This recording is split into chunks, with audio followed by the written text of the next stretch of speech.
6 years after the start of an uprising that toppled longtime Libyan leader Muammar Gaddafi, Libyans in Tripoli see no reason to celebrate, with power cuts, inflated prices and violence plaguing their daily lives. Pirovolakis reports. This is not the way Libyans imagine celebrating freedom and democracy. Queuing for hours outside a bank for cash, which it barely has.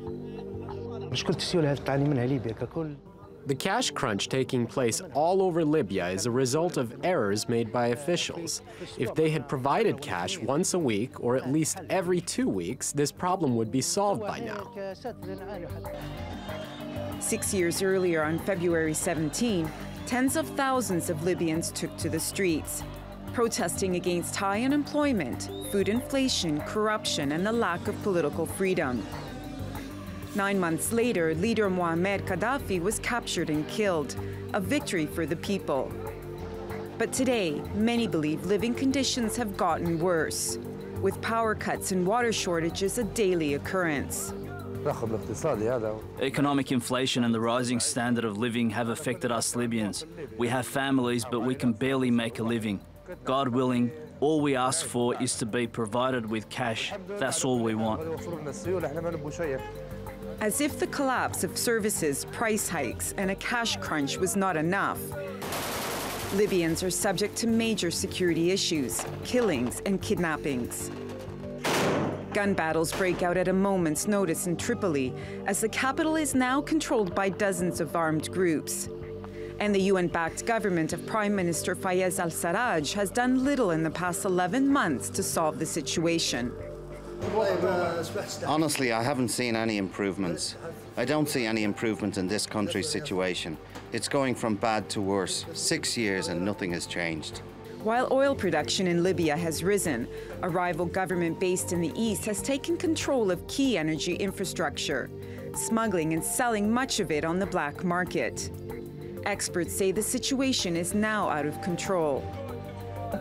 Now the threats of Libyan game are held by foreign countries and the world in general. I don't think there will be any hope to solve the crisis from within Libya.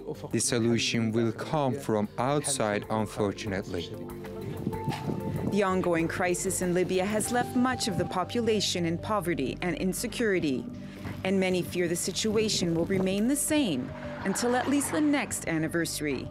Pirovolakis, TRT World. For more on this, Hafed Al Ghwell joins me now live from Washington, D.C. He's an expert on the Middle East and North Africa's political economy.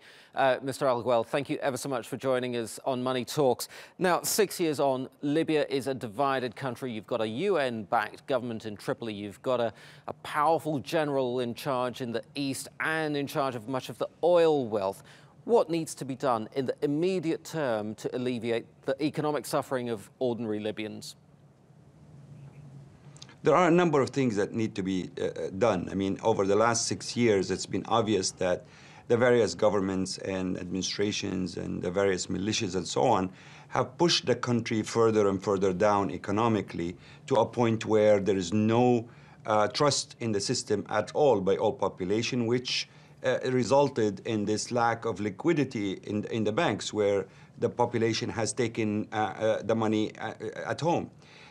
The first thing, of course, politically, is you need to find a solution to unify the country, and you need to impose law and order. That does not, of course, go well with the dreams of democratic transitions and all of that, because at this moment, that really adds to the chaos. You need a strong hand that can impose security and order, first of all.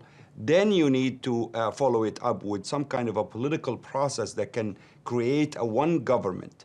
On the economic side, you need to begin to start some kind of policies to restore some kind of a trust with a central authority. Right now, the Central Bank of Libya, for example, is paying the salaries of everybody, all militias across the board from all the three governments. Mr. Ghwell, so in a sense, Yes, Yeah? sorry, if I can just interrupt there for a second there. You've mentioned some key points, but what can the international community do to help in this process? In particular, bodies like the IMF, for example, or the World Bank?